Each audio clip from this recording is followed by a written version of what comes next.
अभी बज रहे हैं दोपहर के 2। देख सकते हैं आप 30 मार्च के 2। और अब मैंने आज टारगेट बनाया था कि मैं अपना टीचिंग मेथड्स का और जो फिलोसफी उसके कुछ टॉपिक क्लियर कर पाऊँ। तो मैंने अभी तक यहाँ पर 2 टॉपिक क्लियर कर लिए हैं। इसमें वेद उपनिषद की मूल दार्शनिक व्याख्या, कर्म ऋतु पुरुषार्थ की अवधारणा और जो टीचिंग मेथड्स है उसके मैंने इतने टॉपिक क्लियर कर लिए हैं। 3 मैंने पहले कर लिए थे और ये कुछ टॉपिक है जो मैंने आज क्लियर कर लिए हैं। तो इसमें फ्रेंड ज़्यादा कुछ नहीं बचा है। इसमें मुझे शिक्षण की योजना, इकाई योजना, दैनिक पाठ योजना, मूल्यांकन के उपकरण, तकनीकें और निबंधात्मक, लघुत्रात्मक, वस्तुनिष्ठ, ब्लूप्रिंट, उपलब्धि परीक्षण और निरंतर व्यापक मूल्यांकन, तो ये वाले टॉपिक इसमें बचे हुए हैं। और साथ में इसमें टॉपिक बचे हुए हैं भगवती गीता का निष्काम कर्म, सुकरात की पद्धति, सुखवाद, उपयोगितावाद, ये बचे हैं। तो फ्रेंड्स फाइनली इस दर्शन शास्त्र वाली बुक को करते हैं अभी बंद, और इसको थोड़ी देर बाद में पढ़ूंगी मैं। अभी मैं यहाँ पर लेके बैठ रही हूँ विश्व का भूगोल, क्योंकि बहुत सारे टॉपिक हमारे इसमें बाकी हैं, तो उनको क्लियर करते हैं। कौन कौन से टॉपिक रह गए हैं हमारी ज्योग्राफी में। तो बहुत सारे टॉपिक हैं जो बाकी हैं अभी। वायुमंडल, ज्वालामुखी, महासागरों की स्थलाकृति, तापमान, लवणता। भारतीय भूगोल में कुछ कम टॉपिक में, राजस्थान का भूगोल पूरा पढ़ा हुआ है।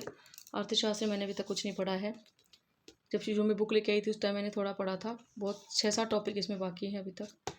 तो अब लेके चलते हैं वर्ल्ड की ज्योग्राफी। पहला टॉपिक यहाँ पर मैं पढ़ रही हूँ पृथ्वी की गतियाँ, जो कि टॉपिक हमारा पहले भी पढ़ा हुआ है, तो इसमें ज़्यादा टाइम नहीं लगेगा और हमको एक टॉपिक क्लियर करना है। जैसे टॉपिक पूरा होगा सिलेबस में टिक करते जाएंगे। तो पढ़ते हैं वर्ल्ड की ज्योग्राफी। तो फ्रेंड्स मेरा दोपहर का रूटीन कुछ ऐसा ही रहता है।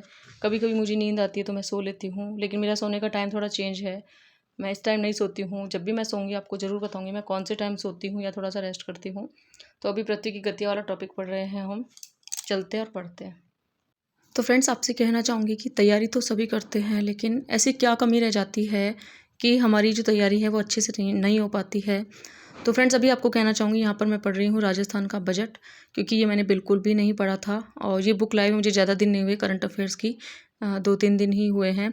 तो मैंने आपको इसका बुक रिव्यू भी दे दिया है। जिनके पास नहीं है वो ला सकते हैं और जिनके पास में है वो अच्छे से इसको रेडी कर सकते हैं। बाकी कल एक मेरे पास में कमेंट भी आया था कि ये वाली बुक तो मेरी पूरी भी हो गई है। तो बहुत अच्छी बात है ये कि आप इतना अच्छे से पढ़ाई कर रहे हैं और आपका एक ना एक दिन सिलेक्शन ज़रूर होगा। इसी उम्मीद के साथ में आपको इस बुक को फिर से रिवाइज़ करना है, अगर आपने इसको अच्छे से रिवाइज़ कर लिया है तो। बाकी मैंने इसमें राजस्थान का बजट मेरा शुरू कर रही हूँ मैं आज। तो फ्रेंड्स राजस्थान के बजट को जब भी मैं पढ़ती हूँ तो बहुत सारी ऐसी इसमें बातें होती है जो हमें पढ़कर याद नहीं होती है, जिसको मैं लिख के याद करती हूँ। मेरे साथ हमेशा यही होता है, जब भी मुझे कोई चीज़ कठिन लगती है या फिर मुझे लगता है कि हाँ ये मुझे बोलकर याद नहीं होगी या फिर मन से याद नहीं होगी, तो फिर मैं उसको लिख कर याद करती हूँ। तो यहाँ पर मैंने रफ कॉपी ले रखी है और जैसे ही मैं राजस्व जो हमारा व्यय और राजकोषीय घाटा, पूंजीगत व्यय जो भी हमारा 2025-26 का है और 26-27 का है, उसको बुक से देख कर एक बार लिख रही हूँ, ताकि मेरे माइंड में थोड़ा सा स्थिर हो जाए। आपको भी ऐसे ही करना है। अगर आपको कोई चीज़ टफ लगती है ना, उसको आप लिख सकते हैं, लिख कर याद कर सकते हैं, लेकिन हमेशा पेन अपने हाथ में ही रखना है आपको, जिससे कि जो भी बात हमें कठिन लगे उसको हम लिख लें। तो ऐसी मेरी पढ़ाई करने का तरीका होता है। तो फ्रेंड्स आज आपको मैं कहना चाहूँगी कि हम हमारी मतलब किस तरह से हम पढ़ाई करें या फिर ऐसे कौन कौन से रूल्स हम फॉलो करें जिससे कि हमारी पढ़ाई और भी ज़्यादा बेटर से बेटर हो जाए, या फिर पढ़ने का बेस्ट तरीका ऐसा क्या हो जिससे कि हम हमारे सिलेबस को कंप्लीट भी कर ले और साथ में रिवीजन भी कर पाएँ। तो वैसे भी अब एग्ज़ाम के 3 महीने बचे हैं, तो बस आपको यही कहना चाहूँगी मैं कि तैयारी सब लोग करते हैं। बहुत सारे एस्पिरेंट हैं तैयारी भी करते हैं और साथ में उनको लगता है कहीं न कहीं कि हाँ हमारी तैयारी हो चुकी है, लेकिन फिर भी आपको मैं कहना चाहूँगी कुछ ना कुछ कमी ऐसी रह ही जाती है जब भी हम तैयारी करते हैं। तो जो हमारी कमियाँ हैं ना, उनको हमें ढूँढ कर हमें दूर करना है कि ऐसी कौन-सी कमी है जिसकी वजह से हमारी तैयारी अच्छे से नहीं हो पाती है, या फिर हम सिलेबस को कंप्लीट कर तो लेते हैं लेकिन हमें ढंग से रिवाइज़ नहीं हो पाता है। एक मेरे पास में कमेंट्स भी आया था कि हम पढ़ाई तो करते हैं लेकिन कुछ याद नहीं रहता। तो आपको कहना चाहूँगी बस यही प्रॉब्लम जो होता है ना, बहुत सारे एस्पिरेंट के साथ में होती है, और इस प्रॉब्लम का सॉल्यूशन मैं आपको आज बताना चाहूँगी कि ऐसा हम क्या करें जिससे कि पढ़ा हुआ भी हमें याद रहे और साथ में हमारा धीरे-धीरे रिवीजन भी होता रहे। तो बस आपको मैं कहना चाहूँगी सबसे पहले आप जो भी आप अपना जो भी टॉपिक उठा रहे हो ना, कि मान लो जैसे आपने आज कोई हिस्ट्री का टॉपिक उठा लिया है, उस टॉपिक को सबसे पहले हमको अच्छे से डीपली पढ़ना है। अब आप कहोगे कि एग्ज़ाम के 3 महीने बचे हैं, इतना डीपली कैसे पढ़ें? तो आपको कहना चाहूँगी थोड़ा-थोड़ा सबका एक बार पढ़ा हुआ है ना, मोटे-मोटे तौर पर अगर मैं कहूँ तो। आँखों से एक बार सबने देख लिया है अब तक सिलेबस, जहाँ तक मेरा मानना है। और इसीलिए मैं आपको कहना चाहूँगी अब उस टॉपिक को आप पढ़ोगे ना, एक बार आप उसको अच्छे से गहराई से हमें पढ़ना है। गहराई से पढ़ने के बाद में हमें जितने भी पहले उस टॉपिक से जो क्वेश्चंस आए थे ना, उन क्वेश्चंस को हमें देखना है। या तो बहुत सारी बुक्स होती है, उनके पीछे क्वेश्चंस होते हैं, या फिर आपके पास में कोई भी ऐसी बुक हो जिसमें ऑब्जेक्टिव टाइप क्वेश्चन हो, एमसीक्यू हो उस टॉपिक से रिलेटेड, आप उनको देख सकते हैं। उनको देखने के बाद में जब आप दोबारा उस टॉपिक को पढ़ेंगे ना, तो आप जो भी मेन उसमें बातें होती है, या तो आप उसको एक खाली पेज लेकर उसमें लिख लीजिए, और अगर खाली पेज नहीं लिख रहे हैं आप खाली पेज में, तो आप बुक में अंडरलाइन कर लीजिए। ये 2 ऐसी बातें जिनका हमें पढ़ते टाइम ध्यान रखना होता है। पढ़ाई करने का यही बेस्ट तरीका है कि ऐसा हम क्या करें कि हमें पढ़ा हुआ याद रहे। तो यहाँ पर 2 बार हमारा रिवीजन हो चुका है। फिर जस्ट नेक्स्ट डे जब हम कोई भी बुक पढ़ते हैं, कोई दूसरा टॉपिक पढ़ते हैं, एक बार अपनी आँखों से उस टॉपिक को देख लीजिए सिर्फ़ कि हाँ, हमें ये टॉपिक हमने कल पढ़ा था, एक बार हम उसको और देख लेते हैं। फिर 3 बार हमारा रिवीजन उस टॉपिक का हो जाएगा, तो थोड़ा-सा वो हमारे माइंड में अच्छे से रह जाएगा, और कहीं न कहीं हम उसको नहीं भूलेंगे।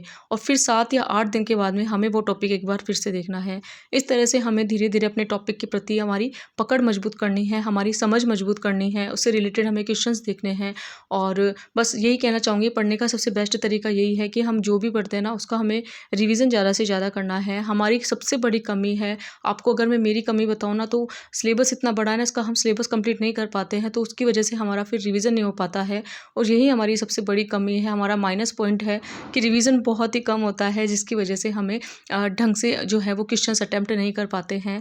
तो बस यही कहना चाहूँगी कि जब भी हम कोई टॉपिक पढ़ते हैं ना, उसको भले ही से हम देर से पढ़ें, लेकिन उसको इतना अच्छा पढ़ें कि हम एग्ज़ाम में उससे रिलेटेड कोई भी अगर क्वेश्चंस आते हैं तो उसको हम अटेम्प्ट कर पाएँ, या उन क्वेश्चंस को आसानी से कर पाएँ। क्योंकि अगर हम ढंग से टॉपिक पढ़ेंगे ना, हमें हमारे माइंड में वो हमेशा वो बात रहेगी।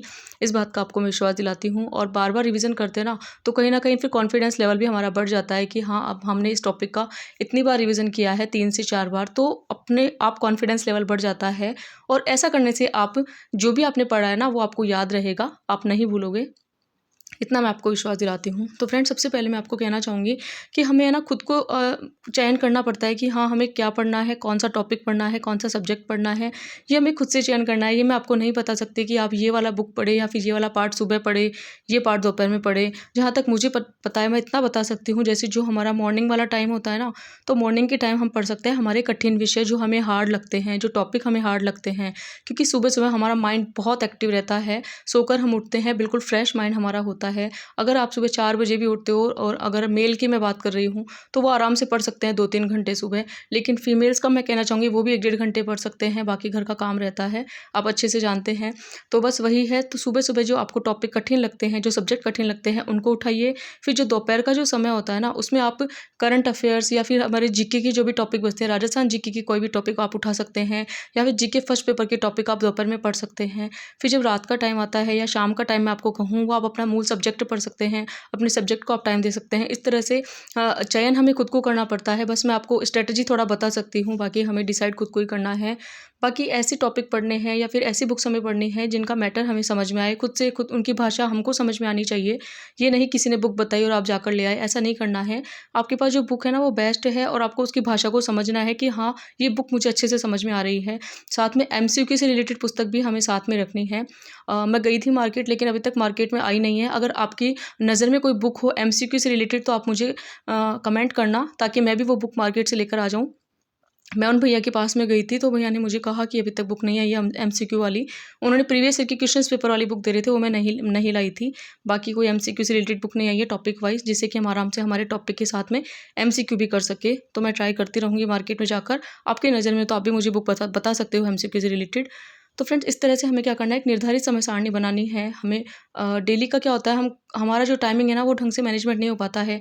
कभी हम ज़्यादा पढ़ लेते हैं, कभी हम कम पढ़ लेते हैं। इसकी एक ही वजह होती है कि हमने जो एक निर्धारित समय डिसाइड नहीं किया है कि हाँ, हमें इस टाइम उठना है और इस टाइम सोना है। अगर ये मन में हम डिसाइड करेंगे ना, तो हमारी हर दिन अच्छी पढ़ाई होगी और अच्छे से हम पढ़ाई कर पाएँगे। बस लास्ट में आपको यही कहना चाहूँगी मैं कि इस तरह से बार बार हम रिवीजन करेंगे ना और ज़्यादा समय अपनी पढ़ाई को देंगे तो हमारा सिलेबस जो है वो भी कंप्लीट हो जाएगा और हमारी थोड़ी थोड़ी टेंशन भी कम होती रहेगी। आपको फिर से कहना चाहूँगी, टेंशन लेकर नहीं पढ़ना है। जो टॉपिक आपके हुए हैं ना उनको अच्छे से पढ़िए, जो नहीं हुए हैं उनको धीरे धीरे पढ़ते रहिए, उनका धीरे धीरे रिवीजन हमें करना है। मैं यही करती हूँ। वैसे भी मेरे टॉपिक है ना बहुत सारे बाकी हैं अभी। आपको मैं दिखाऊंगी मेरा सिलेबस कितना हुआ है अभी किसी और व्लॉग में। तो अभी तक हमारा जो टारगेट कंप्लीट करना है ना हमें 21 डेज़ का, बस उसमें आपको ध्यान रखना है कि आपकी जो भी वीक पॉइंट है ना उनको आप दूर करिए और आपको जो भी आपको स्ट्रॉन्ग करना है अपने सब्जेक्ट को उसे कीजिए।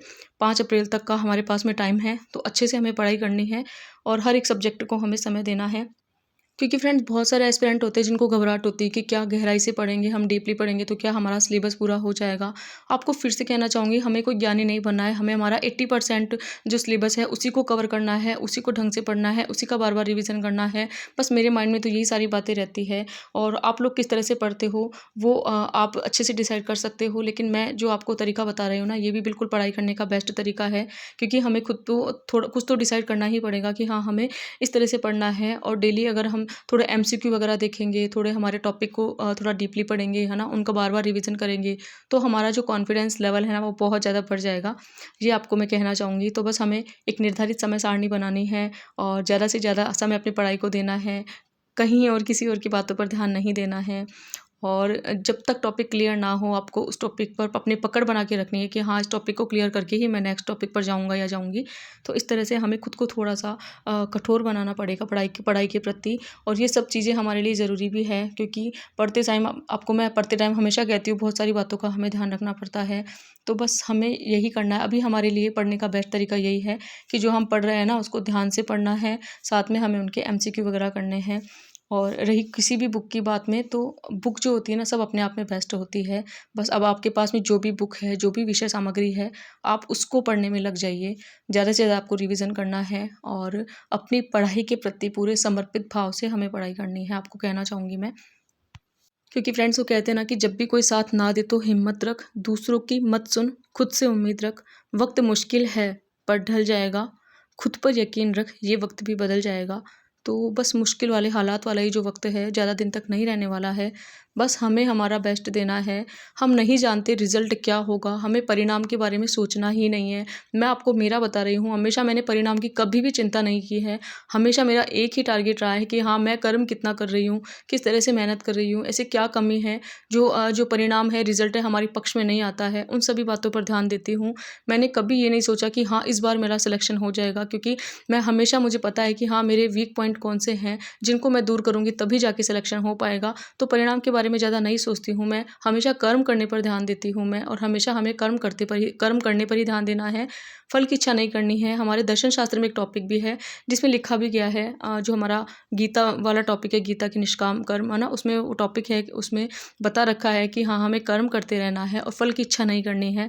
तो बस आपसे भी मैं यही कहना चाहूँगी, अपने पढ़ाई को आपको ज़्यादा से ज़्यादा समय देना है और जो भीड़ है ना, ये उन भीड़ से थोड़ा-सा अपने आप को अलग रखना है। आई होप आपको आज का ब्लॉग पसंद आया होगा। पसंद आया हो चैनल को लाइक, शेयर एंड सब्सक्राइब करें।